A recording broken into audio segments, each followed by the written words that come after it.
Fala galera, Minuto em Cristo, Igor aqui, mais um episódio dessa terceira temporada. Cada episódio tem sido bênção demais, não sei vocês, mas eu sou extremamente abençoado. E hoje eu tô aqui com um cara que é uma referência para mim, foi meu professor, tive essa graça, essa honra de poder aprender muito com ele durante o Seminário Teológico Carisma Rio, aqui em Niterói. Eu vou deixar que ele se apresente. Boa noite, para quem não me conhece, eu me chamo Ian Freitas, também estou muito feliz de estar aqui com você, tendo esse privilégio de gravar esse podcast aqui. E para quem não me conhece, como eu falei, me chamo Ian Freitas, tenho 28 anos, sou de Duque de Caxias, aqui no Rio de Janeiro, casado com a Raíza Melo. Ela não pôde estar aqui hoje, ela está lá no Carisma, inclusive fazendo agora, está estudando. Eu faço parte da Igreja Lagoinha Caxias, né? Sou professor do Seminário Teológico Carisma e outros seminários também aqui no Rio de Janeiro, como o Seminário Bíblico Dunamis, Seminário Bereano e o Instituto Bíblico Efraim, né, que faz parte de outras igrejas. Então, é praticamente isso, né? É um enorme prazer estar aqui com você, né? E creio que Deus vai falar de maneira poderosa aos nossos corações. Amém, amém. Manso, tranquilo, humilde. Foi assim que eu vi o Ian aí, parte do ano de 2021 nas salas de aula, mas transbordando de sabedoria da parte de Deus. E eu não poderia falar de outra coisa com você aqui, a não ser sobre chamado e dons ministeriais. Foi ali que eu aprendi ainda mais sobre esse tema, que muitas pessoas hoje ficam se perguntando qual é o meu chamado, eu tenho algum dom? E eu queria que você introduzisse, falasse um pouco já a respeito dos chamados, do chamado, né? A respeito dos dons. Depois também vamos falar sobre graça. Você falou aqui um pouco antes da gente estar gravando sobre isso, que você também agora está até dando aula em um dos seminários a respeito desse tema. Mas primeiro sobre chamado, o que é chamado, o que são os dons, o que você tem para falar sobre isso? Bom, o que eu tenho para falar sobre isso é que esse é um tema, é um assunto que ele é muito debatido, é muito conversado, é muito questionado entre as pessoas no meio da igreja, né? Eu creio que todo mundo, vocês que estão assistindo aí agora, podem, em algum momento, devem ter se perguntado, ou até mesmo agora vocês estão se perguntando qual é o meu chamado, o que é o chamado de Deus para minha vida, eu fui chamado para quê, como eu descubro o meu chamado. Essas são perguntas e questionamentos que muitas pessoas fazem, e eu creio que na maioria delas, elas tentam descobrir isso em muitos meios, menos na palavra de Deus. Então, quando a gente olha para a palavra, ela é a nossa maior fonte de revelação para a gente descobrir quem a gente é em Cristo, para a gente descobrir o que a gente deve fazer para Cristo. Então, quando a gente entra nesse assunto de dons ministeriais, daqui a pouquinho a gente vai falar um pouco também sobre graça, o quanto isso são coisas que estão conectadas em meio ao nosso chamado e vocação. E quando a gente vê o que são dons ministeriais, eu acho que o versículo que resume isso é Efésios 4:11, né? Quando Paulo ele deixa bem claro para a igreja, ele diz que Cristo ele derramou dons nas regiões celestiais, e ele diz que Deus colocou alguns para apóstolos, outros para profetas, alguns para evangelistas e pastores e mestres, a fim de visar o aperfeiçoamento dos santos para a obra do ministério e a edificação do corpo de Cristo. Então, você vê que os dons ministeriais, eles foram dados, né? O que são dons ministeriais? São dons que Deus concedeu para a igreja, para o corpo, para que haja a unidade desse corpo. Se você vê no versículo 14 de Efésios 4 em diante, Paulo fala que o propósito é alcançar a plenitude de Cristo, né? Para que o corpo seja bem edificado. Então, primeiramente, aperfeiçoando os santos, ou seja, aperfeiçoando a igreja, para a obra do ministério, né? Uma coisa que eu falo muito em sala de aula é que a gente foi aperfeiçoado para trabalhar, a gente foi restaurado para servir, né? A gente não foi chamado para ficar parado, a gente não foi vocacionado para estar sentado no banco da igreja, mas nós fomos aperfeiçoados para servir na obra do ministério e também para ajudar e cooperar com a edificação do corpo de Cristo aqui na terra. Exato. Então esse é o principal propósito dos dons ministeriais. Você não está aqui somente para pregar, para cantar, para ensinar, para varrer uma igreja, mas eu creio que o principal do propósito, do porquê que eu fui chamado, é para edificar a igreja. É para trazer a unidade que a igreja precisa. Amém. E a gente tem que entender que Deus vai usar a gente do nosso jeito, né?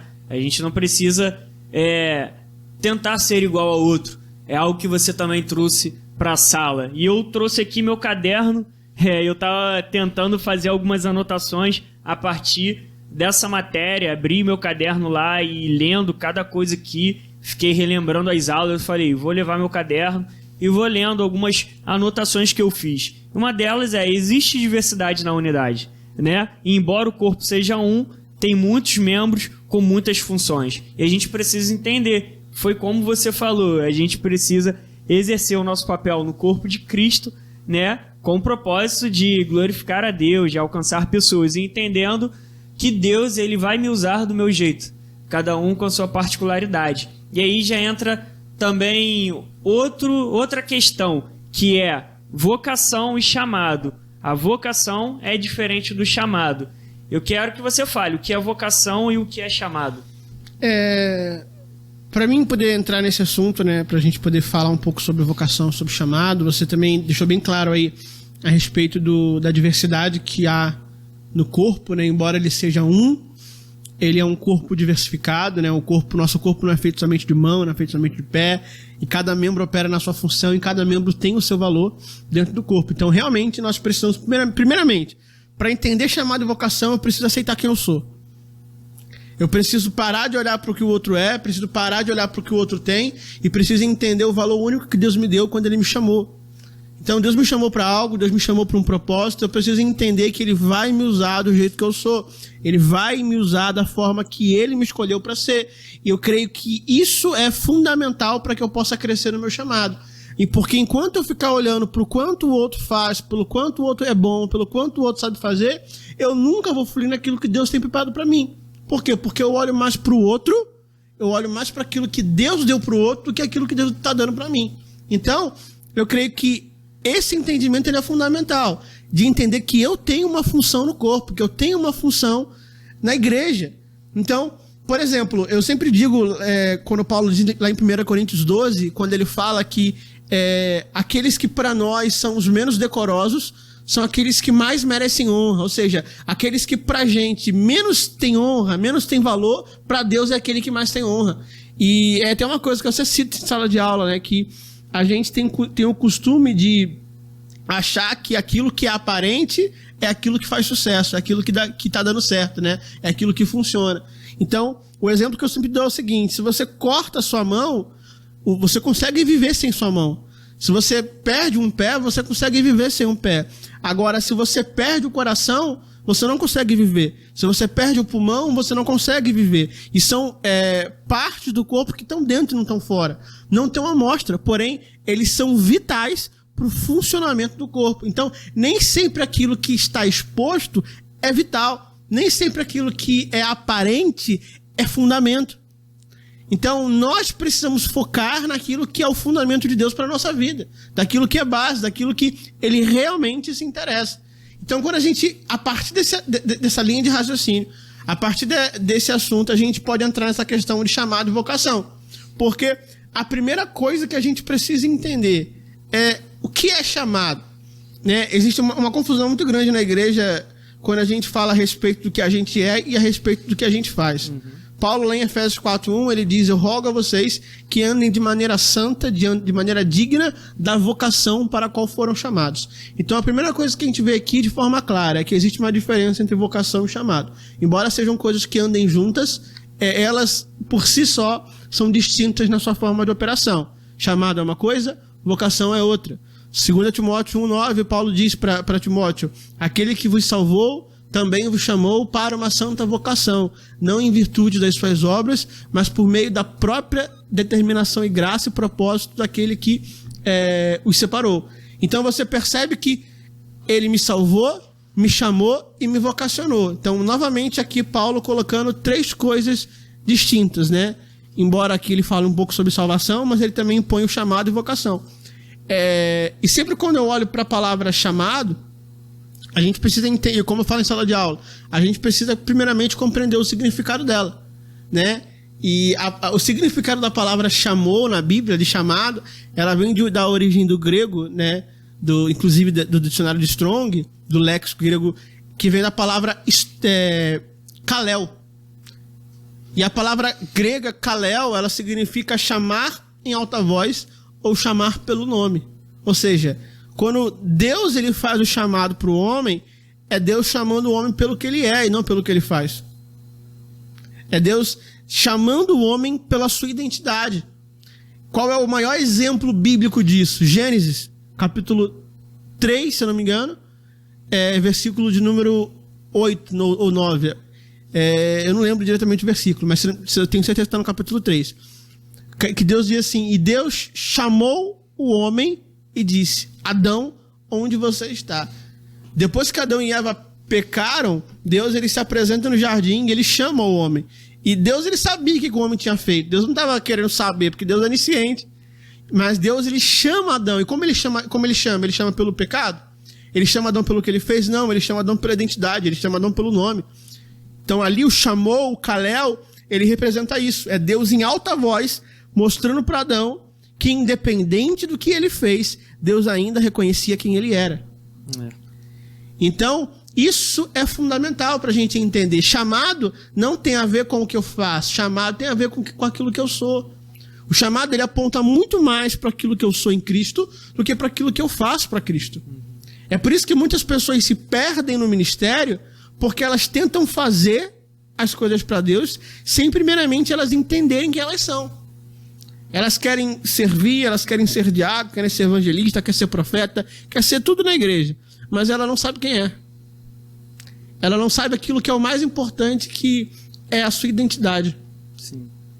Então, eu sempre falo isso em sala de aula. Deus, ele, antes de chamar para um ambiente de serviço, ele vai te chamar para o ministério da comunhão. Sabe, antes de Deus te chamar para um ambiente de servir, primeiramente ele quer que você sente para ouvir, ele quer que você entenda quem você é, para que você se torne Maria e não Marta.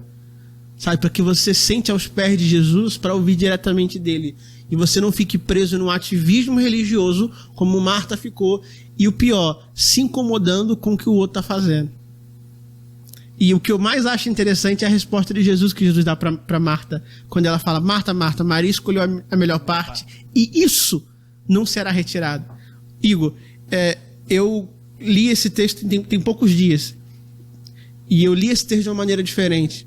Foi até engraçado a gente estar falando disso aqui agora, porque quando Jesus disse que isso não será retirado, o Espírito Santo falou algo muito poderoso comigo. Ele falou: Ian, tudo pode ser retirado de você. Você pode perder um cargo, você pode perder um título, você pode perder uma posição, você pode perder status, fama, dinheiro, sucesso, você pode perder tudo isso. Agora, se tem uma coisa que você não pode perder, é a comunhão com o Senhor. Sabe, pode te retirar o que for de você. Jesus está garantindo isso para Maria, falando para Marta: Marta, tudo poderia ser retirado de Maria. Agora, se tem uma coisa que não vai ser retirado dela, é isso aqui. É sentar aos meus pés. É parar para me ouvir. É estar em comunhão comigo. Então, eu acho que se tem uma coisa que define o chamado de alguém, é isso. É alguém que para ouvir do próprio Jesus quem ela é. Sabe? É isso. E a gente escuta tanta opinião a nosso respeito durante a nossa vida toda, durante a infância, adolescência. Muitas pessoas passam por traumas, mas quando a gente é impactado pela identidade que Deus tem para nós, a nosso respeito, muda tudo, cara. Muda a condenação. As condenações, elas caem por terra. Eu já passei por isso. Hoje eu vivo pela glória de Deus sobre aquilo que ele fala a meu respeito. E tá aqui, kalel, né? Chamar em alta voz, como você falou, pelo nome pela primeira vez, aparece a palavra chamou na Bíblia em Gênesis 3:9. É isso aí. E aqui, uma anotação que eu fiz, você falou sobre isso: sucesso ministerial não tem a ver com quanto eu apareço, mas o quanto eu obedeço. E a gente precisa, antes de tudo, assim que a gente nasce de novo, a gente precisa passar a obedecer o Senhor. Porque a gente precisa renunciar, a gente precisa obedecer até o que é lícito, né, que Deus pede para a gente abrir mão. Então, antes de a gente querer viver coisas grandes ministerialmente, a gente tem que obedecer a Deus. E se a gente não viver grandes coisas, obedecer a Ele continua sendo o nosso maior prazer. E como gera constância, outra anotação aqui é a fidelidade, né? A obediência nada mais é do que fidelidade. E aí tem 3 pontos que eu queria que a gente entrasse, Ian, e falasse sobre os chamados, né? Os propósitos dos dons ministeriais, que está em Efésios 4:11, mas os 3 propósitos a gente precisa falar, que eu aprendi aperfeiçoamento dos santos, a obra do ministério e a edificação do corpo de Cristo. Acredito que a gente não pode esquecer, e até anotei aqui a passagem que você deixou, foi Efésios 4:12, e quero que você complemente isso, já entrando, né, falando sobre o ofício do apóstolo, do profeta, do evangelista, pastor e do mestre. Quando nós falamos a respeito do propósito dos dons ministeriais, né, nós, como eu falei para vocês anteriormente, né, a respeito do aperfeiçoamento dos santos, da obra do ministério, da edificação do corpo de Cristo. Primeiramente, então, vamos falar do aperfeiçoamento dos santos. É interessante quando a gente para ver isso, que Deus está falando diretamente com a igreja. Deus não está falando com alguém que é ímpio, Deus não está falando com alguém que não está em Cristo, Deus não está falando com alguém que não nasceu de novo. Ele está falando diretamente com a igreja, porque ele fala que quem precisa ser aperfeiçoado é quem? São os santos. São aqueles que estão buscando, são aqueles que estão em Cristo, são aqueles que estão unidos ao corpo, ligados diretamente às juntas. Então, Deus não está falando de alguém que está fora do corpo. Deus está falando de alguém que está incluído no corpo. E essa pessoa, ela precisa ser aperfeiçoada. Né? Porque até hoje eu não encontrei ninguém que não precisa de aperfeiçoamento. Todos nós estamos num processo de desenvolvimento. E é interessante porque essa palavra aperfeiçoamento, ela vem de uma palavra também grega, que é a palavra catatrismos, mas também tem uma outra expressão dela, que é a palavra catatismos.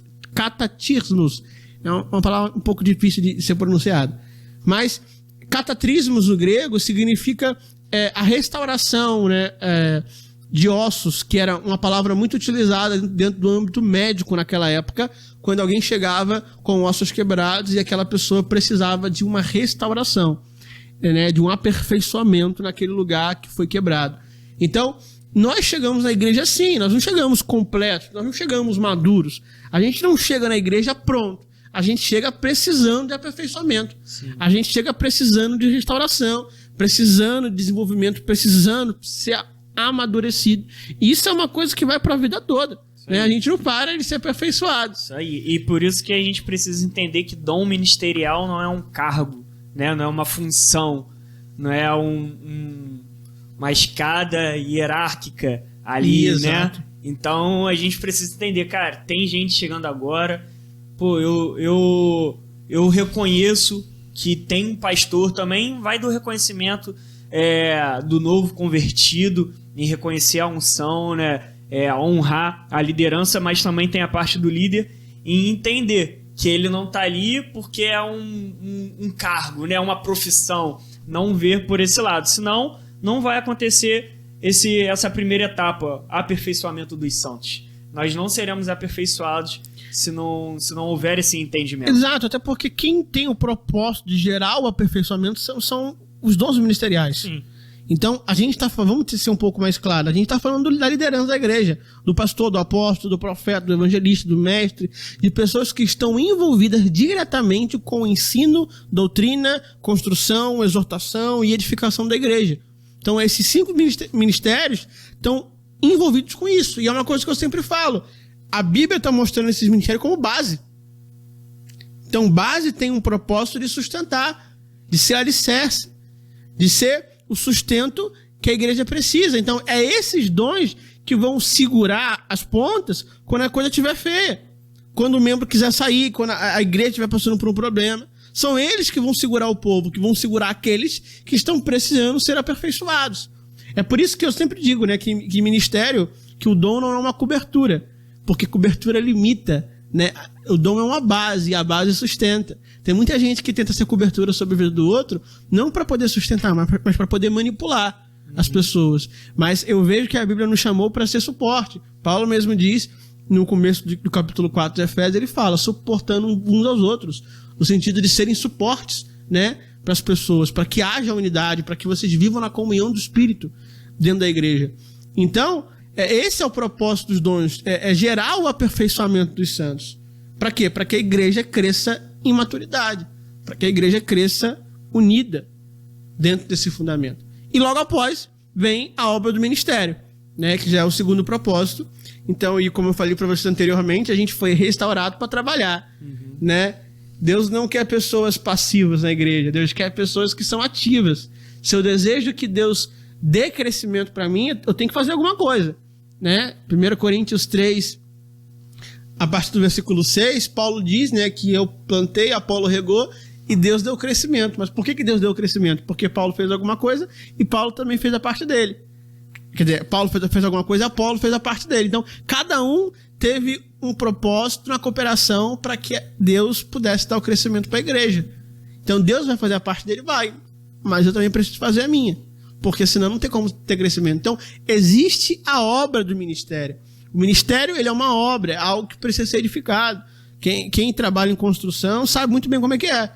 Sabe? Então, se não tiver ninguém para fazer, o negócio não flui, não anda, não dá certo. Então, inclusive a palavra ministério ali, ela vem de uma origem também grega, que é a palavra diaconel, né? Que traduzindo para o português, nós conhecemos como diaconia, né? Os famosos diáconos na igreja. E é uma coisa que eu sempre falo em sala de aula, e eu gosto de deixar isso muito claro. Porque, infelizmente, né, você falou aí um pouco sobre título, sobre status, as pessoas, elas têm uma mania de intitular tudo, né? De tudo virar um cargo, tudo virar uma função, tudo virar um título, porque o homem, infelizmente, ele é levado pelo status, ele é levado pela posição que ele tem. Então, você vê que para tudo na Bíblia, ou melhor, para tudo, às vezes, na tradição do homem, ele pegou um motivo e uma desculpa para transformar num título. E o diácono foi um desses, porque, biblicamente falando, diaconia não é um ministério, não é um dom ministerial. Na verdade, diaconia significa serviço, né, que vem da palavra ministério, que é servir. Então, todo mundo que serve, todo mundo que é um servo, todo mundo que faz alguma coisa na igreja em prol de servir por amor, né, ou servir por algo maior, como nós falamos aqui na Lagoinha, todos são diáconos. Todo mundo que serve, seja na missa, seja na produção, seja no Novos Começos, seja no louvor, seja onde for. Nós somos diáconos. Por quê? Porque ministramos, servimos as pessoas. Então, a diaconia, o diácono não é um título ministerial. Ele fala de uma posição de serviço, de uma posição de servo no reino de Deus. Então, todos nós fomos chamados para trabalhar. Todos nós fomos chamados para construir o reino, para servir ao reino de Deus, né? Principalmente para servir pessoas. É uma coisa que eu até postei antes de vir para cá, eu estava no carro, né? Eu vou até abrir aqui para poder lembrar que Deus falou algo comigo muito poderoso. Deus falou assim comigo: além do meu dom ministerial servir a minha igreja local, primeiramente ele serve o reino de Deus. Porque a igreja local, ela é a igreja do reino, e não apenas uma denominação. O nosso dom é para servir pessoas que estão no reino de Deus. 1 Pedro 4,10 diz: cada um exerce o dom que recebeu para servir os outros, administrando fielmente a graça de Deus, que opera em suas múltiplas formas. Ou seja, o dom que Deus me deu foi para quê? Foi para servir outras pessoas. A igreja que eu sirvo é a igreja local, é a igreja do reino. Não é apenas uma denominação. Até porque esse conceito de denominação vem do conceito da palavra denominar. O que é? Dar nome. Né? Então as pessoas, elas criaram dentro de cada tradição, e até porque a própria palavra fala que a graça, ela é multiforme, ou seja, ela atinge formas de operações diferentes para cada povo, para cada tribo, para cada gente que se identifica com algo, outros que se identificam com outro. Então eu entendo o fato de existir denominações, né? Igrejas com cada um com seu nome, porém todos fazem parte do mesmo reino. Sim. Não há uma divisão nisso, né? Então a igreja local, ela é a igreja do reino. Nós servimos ao reino de Deus, nós servimos pessoas. Essa é a obra do ministério. Sim, a igreja é de Cristo. Exato. E aí a gente entra aí, acredito que alguém já deva estar pensando, mas fala sobre os apóstolos, fala sobre os profetas. Lembro que você até fez uma simulação com a mão, nunca tinha visto isso. Lembro que até botei minha mão aqui. Foi você, não foi? Foi. Até botei minha mão aqui, desenhei e cheguei no GC. Cara, tem que falar isso no GC. na sexta-feira. Aí você falou que todos os dons, eles estão nas nossas mãos. O apóstolo é o dedão, o profeta é o dedo indicador, o evangelista é o do meio, o pastor é o dedo anelar e o mestre é o dedo mindinho. Eu fiz as anotações aqui, mas fala você sobre cada um desses dons. O que é o apóstolo, enfim. Será que vai ter tempo para falar disso? Então, pode ser de forma breve, até porque eu sempre incentivo aqui a galera aí fazer o carisma, estudar. O carisma ele tem presencial, mas também tem à distância. É um seminário, cara, que vai mudar a sua vida. Você vai falar assim, nossa, eu tô me convertendo agora. É algo que a gente brinca muito lá no carisma. Mas pode falar assim de forma breve e aí a gente já entra nesse assunto graça que eu tô doido pra ouvir sobre. Então, quando a gente fala dessa questão dos dons, né, como eu até ia terminar naquela hora, que o último propósito dos dons é a edificação do corpo de Cristo. Então, para mim entrar nessa questão de explicar sobre os 5 dons, inclusive de trazer essa ilustração da mão, a gente precisa entender que todo o propósito do dom é trazer edificação, é gerar crescimento. Então, quando há aperfeiçoamento, quando há obra do ministério, quando há serviço, há crescimento. Né? Uma igreja saudável é uma igreja que cresce. O reino de Deus, ele está em expansão a todo momento. Você olha para a igreja primitiva, começou com Jesus, depois 12 apóstolos, depois discípulos 70 e uma multidão que o seguia, e por aí foi. Depois veio Paulo, veio Matias, veio outros homens que foram levantados, os irmãos de Jesus, e a igreja continuou numa expansão exponencial, numa expansão progressiva de maneira absurda. Existe um cálculo de estimativa que dos anos 50 depois de Cristo até os anos 200, os anos 150, a média foi de 300 mil crentes para mais de 20 milhões de cristãos na Terra. Então, homens que foram aprendendo, ouvindo a palavra, e essa palavra foi sendo compartilhada, isso foi sendo gerado e cada vez mais crescendo, porque a edificação é algo que nós precisamos entender como igreja, como dentro do nosso chamado. E é por isso que os dons ministeriais, cada um dos 5, eles trazem esse equilíbrio para a igreja, para que a igreja ande equilibrada e em crescimento. Então, cada dom está na sua função, cada dom opera dentro do seu propósito, cada dom opera dentro do seu quadrado, né? Dentro daquilo que ele foi chamado para fazer, né? Então, o chamado ele sempre flui dentro da geografia correta, dentro do ambiente específico que Deus o chamou para aquilo. Então, e existe um equilíbrio nisso, né? O apóstolo não tenta ser o profeta não tenta ser o mestre, o pastor não quer tentar ser o evangelista. Cada um sabe o seu cada qual, cada um entende o que foi chamado para ser. E isso é o maior equilíbrio que nós precisamos entender. O próprio Tozer, e uma coisa que eu cito em sala de aula, né? A W. Tozer diz que a verdade ela tem 2 asas. Por quê? Porque a verdade ela é equilibrada. Né? Você não vê um avião voando sem uma asa e você não vê um passarinho voando sem uma asa, porque são as 2 asas que geram o equilíbrio que eles precisam.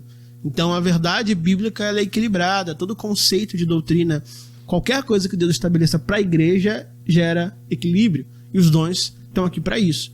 Então vamos lá, por que a gente traz essa ilustração da mão para falar a respeito dos dons ministeriais, né? Eu aprendi isso com o grande mestre Drummond, né? Eu sempre cito isso em sala de aula. Na verdade isso já é um pouco mais antigo, mas eu lembro quando eu tive aula com o Drummond Lacerda em sala de aula, e ele fala um pouco sobre isso, né? Então a nossa mão ela representa os 5 dons ministeriais. Por quê? Porque, vamos lá, o dedão, né, ele é o apóstolo. Por que ele é o apóstolo? Porque ele toca nos 5 dedos, né? E nós sabemos que dentro da vocação do apóstolo, ele é um dos únicos ministérios, se não o único, que toca nas 5 unções, que geralmente por uma questão de necessidade, o apóstolo ele é tido como pioneiro, e já eu vou falar um pouco sobre o apóstolo. Então ele vai tocar nas 5 unções. O dedo indicador é o que nós chamamos de profeta, né? E eu acho que é bem óbvio, porque é o dedo que a gente usa para apontar, e o profeta é aquele que vai falar a verdade de Deus, né, na sua cara, vai falar o que Deus manda sem medo, com muita ousadia.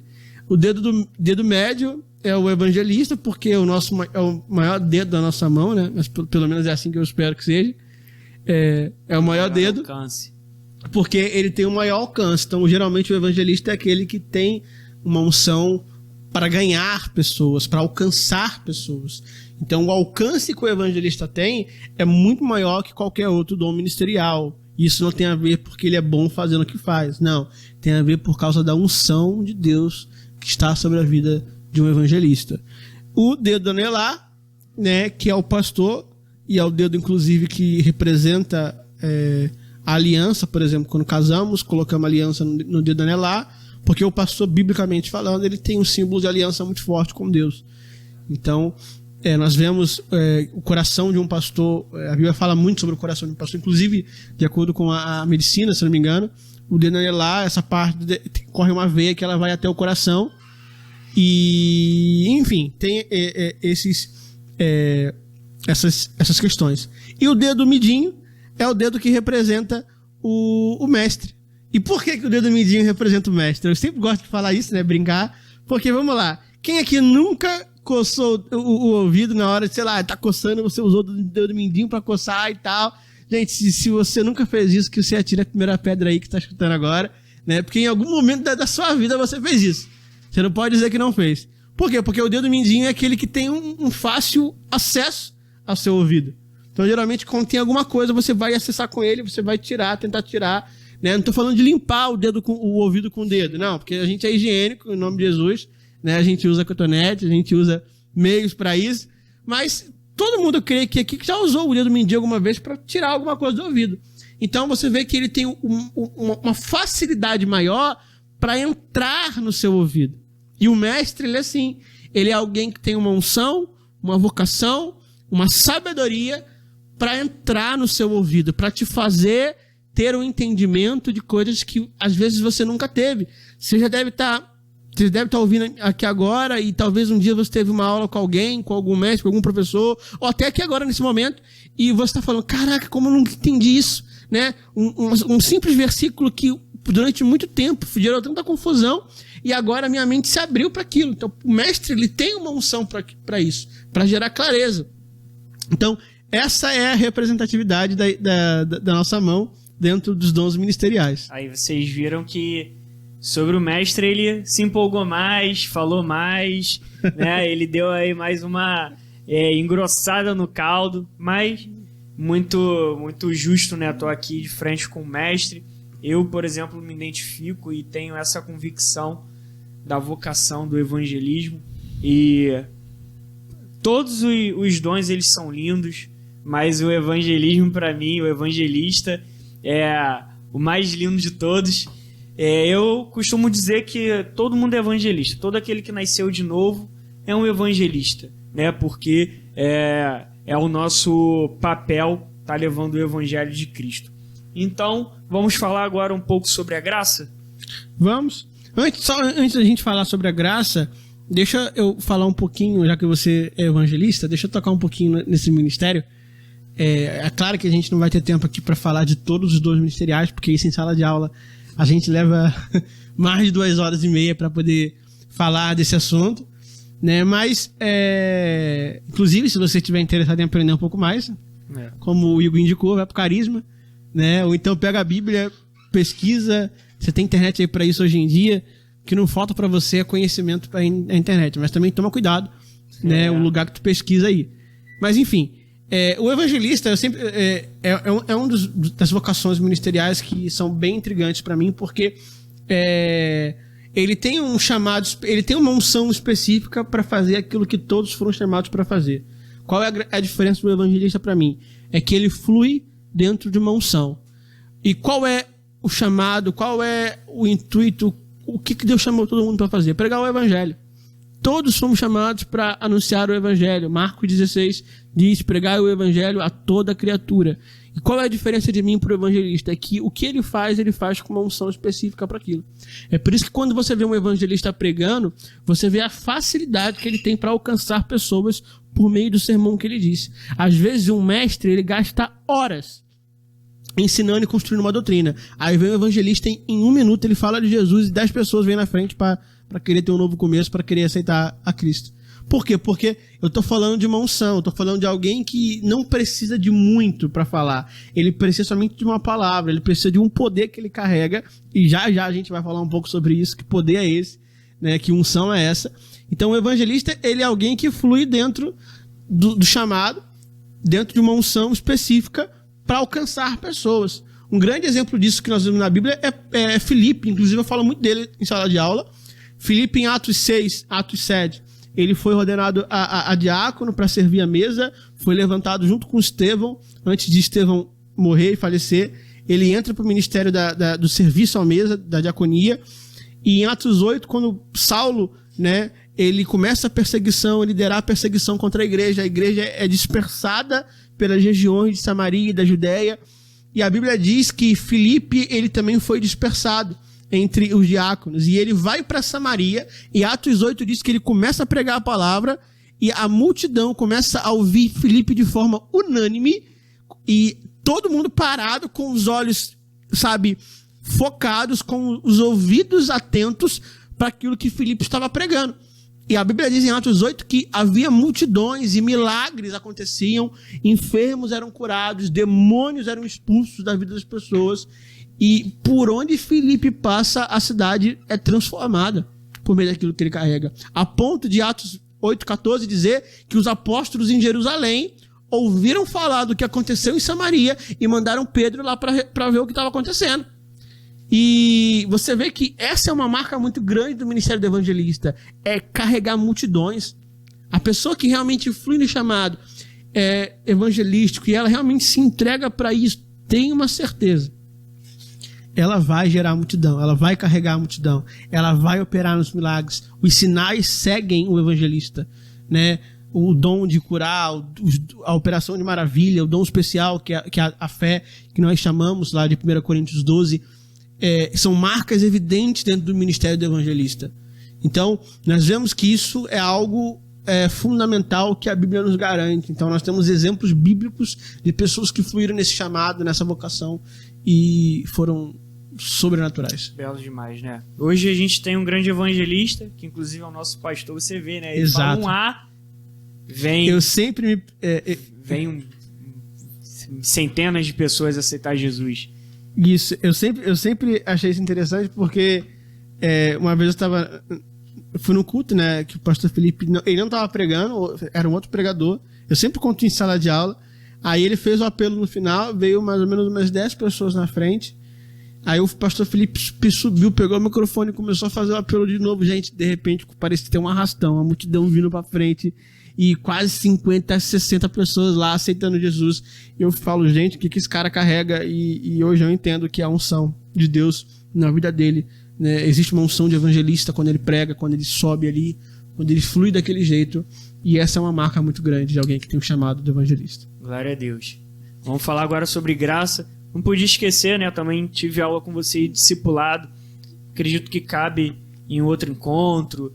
Quiser falar sobre esse assunto aqui de forma breve, também foi muito rico. Tem até algumas frases suas aqui. O discipulado promove comunhão e revela quem Deus é. Ian Freitas. Quando pecamos, perdemos a perspectiva de Deus e isso leva à morte. Ian Freitas. E isso cabe também entrar nesse assunto sobre graça. Hoje, que é muito falado sobre graça, é muito falado sobre a tal da hipergraça, e a gente pode estar falando sobre esse assunto agora. Quando a gente fala sobre graça, ou quando a gente envolve discipulado, o discipulado ele é uma das práticas fundamentais para que eu não seja extremista, né? Para que eu não caia num conceito de hipergraça, mas para que também eu não caia num conceito de legalismo, porque esses são os dois extremos, né, bíblicos, né? De lei e graça, da lei para o legalismo e da graça porque nós chamamos e conhecemos como hipergraça, né? Ou também graça barata, onde eu cito bastante isso dentro da aula de discipulado, né? O rapaz que eu cito, que é Bonhoeffer, né? E Bonhoeffer, ele combateu muito essa graça barata, essa graça que justifica o pecado e não o pecador, essa graça que banaliza o evangelho, que banaliza a própria palavra e relativiza aquilo que Deus estabeleceu como princípio. Então, Eu queria poder começar esse assunto dizendo o seguinte, que tudo aquilo que eu banalizo perde o seu propósito. Tudo aquilo que eu torno banal perde o seu significado. Então as pessoas tentaram relativizar a graça. Elas tentaram tornar essa graça relativa, uma opção, e não absoluta. Porque não tiveram o entendimento do que é graça. E é aqui que se resume tudo que eu posso falar aqui para vocês. Porque o que é a graça de Deus? Essa pergunta que eu sempre faço, e quando eu estava estudando sobre isso, foi uma pergunta que eu me fiz. Eu falei, Ian, para mim mesmo, o que é a graça? Qual é o meu entendimento sobre isso? E uma resposta que geralmente as pessoas dão é: a graça é um favor imerecido, né? A graça é um dom, a graça é um presente de Deus, a graça é a salvação por meio de Jesus. E tem um versículo específico que resume a graça para mim de uma forma que nada mais resume. Quando lá em 2 Coríntios 12, Paulo, ele vai trazer uma história, ele vai falar de um homem, ele fala dele mesmo na terceira pessoa, né, de que o homem que foi ao terceiro céu, e ele viu coisas inefáveis, coisas que não davam para explicar em palavras, e esse homem, depois que desceu, ele foi perseguido por causa de da grandeza das revelações. Aí ele diz exatamente isso: para que eu não me ensoberbecer. Ensoberbecesse. Esta palavra é difícil de falar. É um trava-línguas. Mas para que eu não me ensoberba, para que eu não fique soberbo, né? Vou tentar falar de uma forma mais natural. Para que eu não me torne soberbo, por causa da grandeza das revelações, foi-me dado um espinho na carne. Aí ele fala: um mensageiro de Satanás que foi enviado para me esbofetear. E eu roguei 3 vezes a Deus para que retirasse de mim. Mas qual foi a resposta de Deus? A minha graça te basta. Em outras versões, a minha graça é suficiente, porque o meu poder se aperfeiçoa na sua fraqueza. Quando você pensa que está fraco, Paulo, é aí que eu te torno forte. Então, o que é a graça de Deus? Eu posso resumir numa simples expressão. A graça de Deus, ela é o poder de Deus em nós. É a capacidade divina no homem. É o homem entender que sem Deus ele não é nada. É o homem entendendo que ele precisa dessa provisão, desse poder que Deus colocou sobre a gente. Porque Paulo, ele tem o seguinte entendimento, de que para que ele não se tornasse soberbo, né, por causa da grandeza das revelações, e olha como que isso é forte. Eu fui procurar, eu sou uma pessoa que gosta muito de estudar original, né, eu até de praxe falar sobre isso. Então, a palavra no original para soberba ali não é orgulho. Eu fiquei chocado com isso. Na nossa tradução, não é que isso é um erro de tradução, mas é meio que uma interpretação um pouco equivocada do original. Porque no original diz construir, o significado da palavra, eu me esqueci agora qual é a palavra no original, mas o significado dela é construir sobre algo. Então eu vou tentar parafrasear aqui para vocês esse versículo de 2 Coríntios 12. Ele diz: para que eu não construísse sobre algo, ou seja, porque eu estava construindo sobre um propósito, por causa da grandeza da revelação que eu recebi, foi me dado o quê? Um espinho na carne. E a gente sabe que esse espinho na carne de Paulo não é uma doença, a gente sabe que espinho na carne não é... Tem gente que acha que foi uma doença que Paulo tinha. Mas a gente já sabe muito bem que Números 33, Josué 23, vai falar que espinho na carne está falando de perseguição. Lá em Josué 23, Números 33, diz que aquele povo era como espinho nos meus ossos, espinhos nos meus olhos, porque era uma figura de linguagem muito utilizada no mundo antigo para se referir de pessoas que incomodavam. Então, quando Paulo está falando de que havia um espinho na carne, está falando de pessoas que o perseguiam. Ele mesmo diz depois: o mensageiro do diabo que foi enviado para me esbofetear. Por quê? Porque Paulo apanhou. Paulo foi perseguido, Paulo foi açoitado. Literalmente apanhou muito, foi preso. Então, e o que Paulo clama? Retira de mim isso. Tira de mim isso. É o que Deus fala? Não. Por quê? Porque a minha graça te basta. Ou seja, perseguição é algo que todos nós sofremos. Jesus disse que em meu nome vocês seriam perseguidos por causa do meu nome, por causa do amor ao meu evangelho. Então, a graça de Deus é essa capacidade divina em nós para que a gente possa permanecer e suportar em meio às perseguições da vida. Ou seja, nós estamos construindo sobre algo por causa da grandeza da revelação que Deus deu para cada um de nós. Deus deu uma palavra para mim, Deus deu uma palavra para o Igor, Deus deu uma palavra para você que está ouvindo aí agora. E por causa da grandeza da revelação que Deus te deu, o diabo ele sempre vai tentar te impedir. Como? Perseguindo você. Aí você vai falar, Deus, para a perseguição.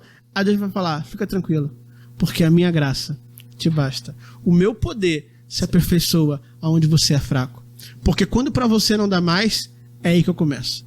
Quando para você é o limite, é quando eu entro no jogo. Porque aí não tem mais a ver com você, tem a ver comigo.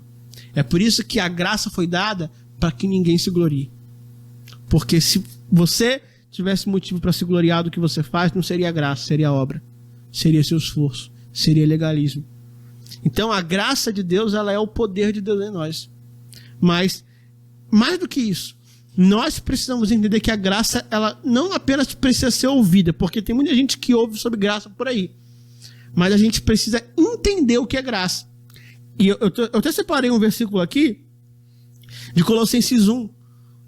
No Colossenses 1, versículo 5 e 6, que diz: por causa da esperança que lhes está reservada nos céus, a respeito do qual vocês ouviram por meio da palavra da verdade, o evangelho que chegou até vocês. Por todo mundo este evangelho vai frutificando e crescendo, como também ocorre entre vocês, desde o dia que ouviram e entenderam a graça de Deus em toda a sua verdade. Ou seja, a graça, ela não pode somente ser anunciada, ela precisa ser entendida. Nós não apenas temos que falar para que as pessoas escutam, a gente precisa fazer com que elas entendam o que é a graça. E é aí que está o ponto. Sem mais perguntas sobre o que é a graça. São quantas aulas sobre graça? Você deu uma aula agora, em poucos minutos, sobre graça, mas acredito que tem muito mais a aprender, a entender sobre essa graça.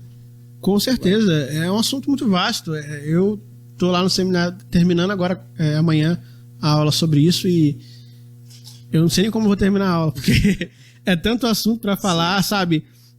A gente precisa ter um entendimento completo e maduro sobre esse assunto. A gente, como eu falei, todo assunto bíblico é equilibrado. A falta de conhecimento me leva a viver de extremo. A falta de equilíbrio bíblico me faz viver de extremo. É por isso que geralmente ou você se torna legalista ou você se torna liberalista. Porque a graça ao extremo é liberalismo, é hipergraça. A lei ao extremo é legalismo. E qual é o equilíbrio disso junto? É aí que está o ponto que eu nunca tinha entendido, eu passei a entender depois que eu comecei a estudar sobre isso. É que lei e graça nunca se separaram. No jardim tinha lei. Qual era a lei do jardim? Coma do fruto de toda árvore que eu te permiti comer, mas da árvore do conhecimento do bem e do mal vocês não podem comer.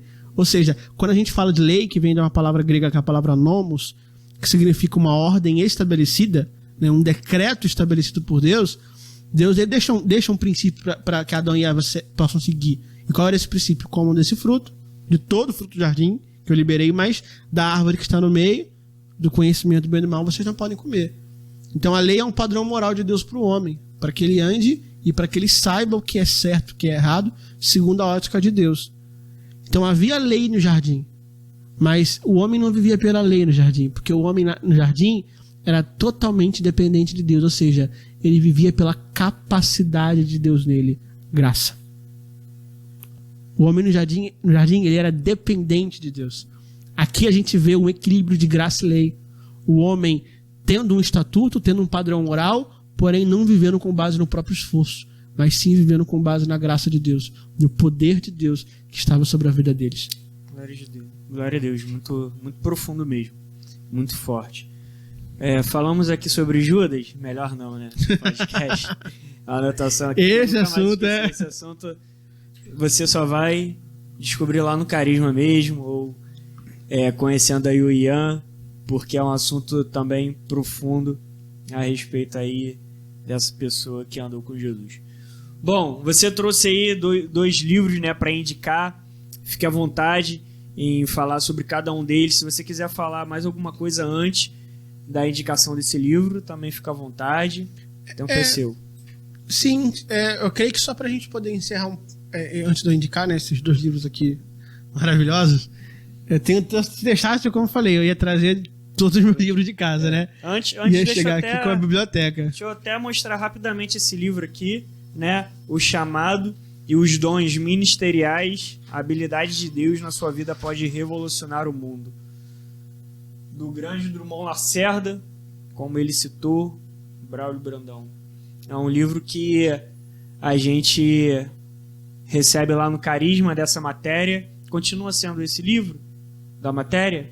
Continua. Então, é um livro muito simples, cara, muito fácil de entender, uma leitura bem leve e fundamental. Outra coisa que, inclusive, esse livro fala, muitas pessoas podem ter assistido e falaram assim, cara, eu caminho com Deus e eu não tenho a convicção do dom de Deus para minha vida, de um dos dons ministeriais. Não necessariamente, né, Ian, a pessoa ela tem uma vocação para isso. Você pode falar também melhor a respeito disso, porque uma pessoa pode ter sido chamada para ser médico e ela vai refletir a glória de Deus sendo médico. Ela vai alcançar pessoas naquilo que ela foi chamada para viver. Uma pessoa pode ter sido chamada para ser um vendedor, um empresário, um professor, e ela vai estar ali exercendo a sua vocação, aquilo que Deus tem para a vida dela, e dessa forma ela vai estar levando o evangelho. Exatamente. Nem todo mundo foi chamado para ser integral na igreja, até porque se tivesse todo mundo na igreja, quem estaria lá fora, sendo cristão, dando um bom exemplo e um bom testemunho, né, do que é ser cristão. Inclusive, eu até falei isso no GC, na sexta passada, surgiu um comentário e perguntaram qual é a melhor maneira de eu refletir Jesus, de eu ser relevante para a sociedade. E eu virei e falei, você não dando um bom testemunho. Né? Jesus falou, sede minhas testemunhas em toda Jerusalém, Judéia e Samaria, para que as pessoas reconheçam. A testemunha não é a pessoa que fala, é a pessoa que viu algo acontecer. Ela fala do que ela viu. Então, as pessoas aí fora, elas precisam ver algo em nós. E como é que vão fazer isso se a gente estiver dentro da igreja? A gente precisa ir para fora, a gente precisa entender que tem pessoas que não foram chamadas para ser pastor, até porque nem todo mundo foi chamado para ser mão. Como eu falei, o corpo tem diversas funções e cada membro, você pode ser do corpo dentro de um hospital, você pode fazer parte do corpo de Cristo dentro de uma enfermaria, dentro de um prédio de administração, dentro de um escritório, dentro de qualquer empresa, seja qual for o ramo que você foi vocacionado para ser. Vocação, ela fala literalmente a respeito do seu serviço, daquilo que você ama fazer, das suas habilidades, inclusive, para aquilo que Deus te chamou. É claro que quando a gente fala de vocação profissional, a pessoa precisa se equipar, ela precisa treinar, ela precisa ter habilidade, ela precisa estudar. É um pouco diferente da vocação ministerial, né? Porque geralmente quando a gente foi vocacionado para o ministério, a gente não se sentia preparado para aquilo que Deus nos chamou para fazer. Mas na vocação profissional, a gente precisa se preparar, a gente precisa estudar, a gente precisa buscar, né? Então cada um foi chamado para fluir dentro daquilo que Deus quer que ela flua. Então, existem pessoas que vão ser ótimos médicos cristãos, ótimos engenheiros, professores, arquitetos, e por aí vai, né? Perfeito. Vamos partir agora para essas indicações. Acabamos de receber aqui, ó, pizza da Anham, como sempre, nos abençoando, deixando aqui o nosso encontro mais gostoso. E já a gente vai comer. Bom, vamos lá, esses livros? Então, os dois livros que eu tenho aqui, que eu trouxe, né? Eu tenho eu vou indicar esses dois, depois eu quero falar de mais outros que vocês podem pesquisar até dentro desse assunto de graça e dons ministeriais. Mas o primeiro livro que eu queria poder indicar para vocês é o livro do N.T. Wright, né? Que é o livro Como Deus se Tornou Rei. Esse livro ele fala sobre a história perdida dos evangelhos, como que Jesus deu a coroa de rei para Deus através de toda a caminhada de Israel, desde quando Israel sai do Egito e parte em rumo a Canaã, toda a trajetória até chegar a Jesus, como que os evangelhos ele aponta para a chegada do Messias, ele anuncia a chegada de Cristo para que ele pudesse tornar Deus o rei da nação. Então, você vê toda essa trajetória sendo construída por esse homem. O N.T. Wright, ele é um teólogo inglês da igreja anglicana. Atualmente, ele é considerado no mundo acadêmico uma das maiores referências, se não a maior autoridade atual para falar do Novo Testamento. Existe uma obra dele, Igor, que é a obra da ressurreição de Cristo. O cara fez uma pesquisa doutrinária e arqueológica a respeito da ressurreição de Jesus. É uma das maiores obras que já existem atualmente para falar desse assunto. Então esse livro aqui é um deles, que é o Como Deus se Tornou Rei, e o outro é o Simplesmente Cristão, que também é do N.T. Wright, do mesmo autor, né? Eu tenho outros livros dele, né? Tenho, na verdade, vários livros do N.T. Wright, mas até uma dica para você que, caso queira comprar, só para deixar bem claro, esse não é um livro de devocional, é um livro de estudo, é um livro que você vai ter que tirar tempo para ler, para você não somente ler por ler, mas para buscar, pesquisar, porque ele vai te fazer mergulhar numa profundidade de doutrina que você nunca viu. Né? O cara, ele é absurdo dentro de cada assunto que ele fala, ele carrega uma autoridade muito grande nessa área do ensino, e esse livro Simplesmente Cristão, ele vai falar sobre a trajetória do que é ser um cristão, né? Sobre propósito, chamado. Ele fala um pouco de chamado, ele fala um pouco de vocação, ele fala sobre o seu papel como cristão no mundo, sobre o quanto nós somos relevantes, o quanto a nossa vida tem um impacto social, de santidade na vida de outros, né? Inclusive esse livro ele vem de uma sequência de 3 volumes que ele lançou, que o primeiro foi o Eu Creio e Agora, aí depois ele lançou o Simplesmente Cristão, e depois ele lançou o Surpreendidos pela Esperança. Então já fica aí para você que quiser anotar, né? Esse aqui é o 2º volume. E então é basicamente isso. O N.T. Wright, ele é um ótimo autor para você que quer estudar, né? E tirar tempo com o estudo. Ele é perfeito para isso. Perfeito. Ó, indicação de mestre. Então é uma leitura profunda mesmo. Realmente ele já falou aí, ó, vai ter que estudar. E leitura assim é bom demais, né? E Ian, algo que eu também sempre peço aqui aos convidados é para que indique um louvor. A gente tem uma playlist no Spotify, onde a gente coloca o louvor que cada convidado indica para quem quiser escutar um álbum diferenciado, né? E vai lá, eu mesmo às vezes coloco arrumando a casa, ou às vezes lendo algum livro, fazendo uma devocional, coloco ali na playlist e fico escutando. Indica aí um louvor pra gente. Cara, vou te falar que é um louvor que eu tenho escutado muito esses dias, né? Eu ouço muitas músicas dele, é do Alessandro Vilas Boas. Eu chapo com esse cara, eu boto pra ouvir, boto lá pra tocar e fico ouvindo, lendo. Eu aprendi a estudar ouvindo Alessandro Vilas Boas. Só pra você ter uma noção. Antigamente eu detestava estudar com qualquer barulho, som. E eu aprendi a estudar a Bíblia ouvindo ele, né? E glória a Deus pela vida do Aledo. E tem uma música dele do novo álbum, que o nome da música é Peregrino. Peregrino. Perfeito. Gente, essa música, ela... Top, né? Ela fala muito comigo, inclusive a respeito de chamado, sobre você ser um peregrino em uma terra distante, né? Ele fala um pouco disso. Eu sou como aquele que tem muito, mas espera por algo maior. Sim. Sabe? Ele fala, eu sei que eu posso ter tudo nessa terra, mas o que eu espero tá muito além disso, sabe? Então, essa música, esse louvor, ele é muito poderoso. Então vai estar lá, o link dessa playlist vai estar disponível aqui na descrição, assim como a rede social do Ian. Se você está curtindo, né, esse bate-papo, a gente já está terminando. Curte de verdade aqui esse vídeo. Encaminha aí para o maior número de pessoas que você puder. Se inscreva no canal. Se você está nos escutando pelo Spotify, segue a gente e continue nos acompanhando. Então, Ian, eu quero agradecer aí a sua presença. Foi uma presença ilustre demais. Foi uma honra ter te recebido aqui. Espero que a gente continue aí em contato, cara. Eu aprendo muito com você, sabe? Você é uma pessoa que é impossível ficar só 5 minutos. Até porque você vem falando aí, não, mas porque essa palavra no original, então 5 minutos não dá. É um cara que tem que se encontrar e ter um tempo bom aí de bate-papo, de mesa, de conversa. E esse tempo de qualidade sempre é bênção demais. E que você flua lá na Lagoinha Caxias, que cada vez mais você seja usado não só nesses seminários, mas onde você está plantado agora, e que você continue sendo uma bênção para todas as pessoas que têm contato com você. Eu reconheço Deus na sua vida, que Deus continue abençoando você e sua família, irmão. Amém. Eu fico muito feliz, né, de estar aqui. Eu já acompanho o Minuto em Cristo há tem um tempo já. Tem, verdade. Eu vejo os episódios, né? Eu acho que um que eu fiquei muito impactado foi o da pastora Raíssa, que ela falou sobre oração, foi bem poderoso, mas todos são muito poderosos, né? Cada ensinamento é único. Então eu fico muito grato de estar aqui. Embora eu seja professor, eu ensine e eu tenha esse prazer pela palavra, realmente.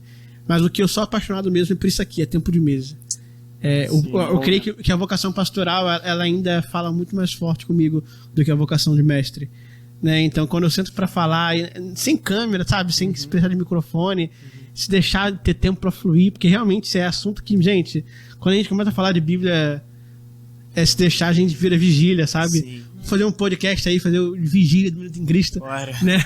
E Ficar horas. outra coisa também, sem aprofundar, só sim ou não, é possível ser pastor e mestre, pastor evangelista, pastor profeta, tipo, não ter apenas o título pastoral, mas fluir em dois? Sim, é claro. Só para deixar bem claro aí, a própria expressão ali, e alguns foram chamados para apóstolos, vírgula, profetas, vírgula, evangelistas, vírgula, pastores e mestres. No original não existe a palavra "e" no grego. Então ali é pastor-mestre. Então a gente já pega essa ideia aí de que todo pastor é mestre, todo mestre é pastor, né? Então é possível sim você fluir em duas unções, você ser evangelista, profeta, apóstolo, pastor e mestre e profeta, tudo faz. Seja o que Deus te chamou para ser, você pode fluir.